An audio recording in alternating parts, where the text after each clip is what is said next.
Tonight on KGW News, putting our best foot forward on the pitch and on the streets. The major cleanup ahead of the MLS Cup in Portland. Plus, they're completely normal events. The reasons not to stress over a swarm of earthquakes off the Oregon coast. And body cams are now rolling for Vancouver police. I like the idea of the transparency around it. And later, it's been 2 years in the making. A look inside the new concourse at PDX. Your news starts now. We have a breaking update on the police shooting on I-5. We learned tonight the suspect who was shot and killed by Portland police Monday was 30-year-old Brandon Keck. Police believe Keck was involved in multiple crimes, including a carjacking before he was stopped on I-5. Investigators now say a woman hurt during the crime spree was not injured by gunfire. They're still working to figure out how she was actually hurt. Detectives are asking anyone who has information about the suspect to call them. Many calling for police accountability have been pushing for local officers to wear body cameras. Portland police still don't have a program in place. But starting today, some officers in Vancouver are now wearing them. They're testing them out as part of a bigger effort to equip all officers and vehicles with cameras by next year. Catherine Cook got a look at how they work. It's day one, so we're figuring it out. For the next 60 days, Nicole Vigil and 9 other Vancouver police officers will be part of a pilot program to test out these body cameras. We took the top scoring vendor and said, we'll try this product. So this is the Rocket IoT. 6 patrol cars will also be equipped with cameras, front and back, from the same vendor, which is paying for the trial. I know that the community wants it. Most agencies are having it. We knew it was up and coming. And I like the idea of the transparency around it. Vancouver police have been moving toward body cameras since 2019. That year, Vancouver police officers shot 4 people, killing 3 of them. The Clark County Prosecuting Attorney's Office ruled all 4 shootings justified.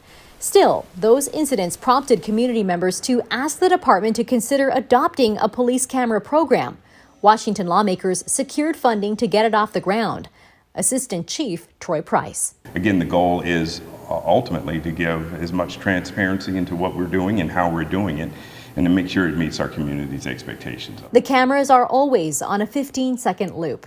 That means every 15 seconds the video is deleted unless the officer hits record. I could just push this middle button and it'll start recording. The cameras are also designed to automatically start recording in certain situations. Examples include when an officer turns on their lights, when they get out of their patrol car, start running, or draw their gun. That way we don't have to think about it at all. As soon as I remove the gun from the holster, it kicks on, and it'll kick on 15 seconds prior and document that. If the trial runs smoothly, the department expects to equip every officer and patrol car with cameras by late spring 2022.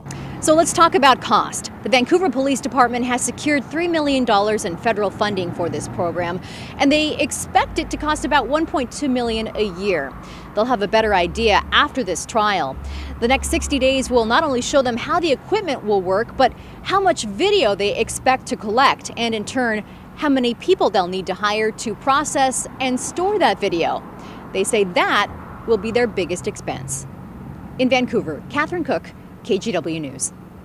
Now let's get you caught up on tonight's other headlines. A 15-year-old boy was one of the most recent victims of gun violence in the area.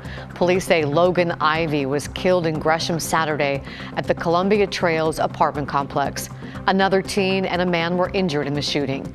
There's no information yet on arrests or a suspect. A sweeping statewide program to fight greenhouse gas emissions in Oregon will likely be adopted late next week. It will limit how much greenhouse gas can be put into the air through the burning of fossil fuels. Affected companies will be forced to cut their emissions 50% by 2035 and 90% by 2050 or pay significant fines. Oregon lawmakers have been debating a cap-and-trade program like this for years, but this new proposal gets around the legislature. We discussed how that works tonight on The Story at 6 o'clock. You can catch the full report on the KGW YouTube channel. And after 2 years of construction, Concourse B is open at PDX. It's home to Alaska and Horizon Air and their combined 2,300 employees based in Portland. The new concourse is a huge upgrade. It features big views, local art, and captures some of the essence of Portland. It's estimated about 2,500 passengers a day will pass through Concourse B. In developing news, more than 50 earthquakes have been recorded since yesterday off the Oregon coast, the strongest at magnitude 5.8. While researchers say this is business as usual for a seismically active part of the world like we're in, it's still worth paying attention to. Keely Chalmers has the story. It's happening about 250 miles west of Newport. More than 50 earthquakes have rumbled under the ocean, and they continue to do so. The largest so far of magnitude 5.8, still too small for us to feel. One of the state's leading earthquake scientists says there is no need to be alarmed. Usually people on shore, all their alarms may go off, but they're not going to feel anything and there won't be any effect. Chris Goldfinger, a marine and earthquake geologist at Oregon State University, says swarms similar to this happen almost every month in this area. They're completely normal events. They're sort of like two conveyor belts going side by side, and there's a fault between them. This map shows the most recent cluster of quakes, indicated by the yellow dots. When you add the quakes from the last 30 years, those are the white dots, there's a lot of them. So this is a very active fault system. The upper part is moving to the right, the lower part is moving to the left. And here are the earthquakes in that swarm. The obvious question, are these smaller quakes precursors to a much larger and much more destructive Cascadia subduction zone earthquake? They're not doing anything to load the subduction zone itself, and they're not precursors of anything, so people can relax about that. Goldfinger says there's about a 10 to 15% chance of a really big earthquake happening in the next 50 years. If you think that sounds low, consider this. We're sitting at about the same probability of an earthquake in the next 50 years that Northeast Japan was in 2011. Right before the magnitude 9 Tohoku quake hit, the most powerful ever in the country. Goldfinger says while we shouldn't be overly concerned about this swarm, consider it a wake-up call to prepare for a quake like the one in Japan here. And so this is a great time to remind folks that you're thinking about putting together a go bag or a kit for earthquakes, or thinking about doing more extensive things. Like securing your water heater or retrofitting your home, because the threat is only growing. Oregon's made a lot of progress, but we've got really a long, long way to go. Keely Chalmers, KGW News. New at 11, dozens of students in the Evergreen School District in Vancouver protested today.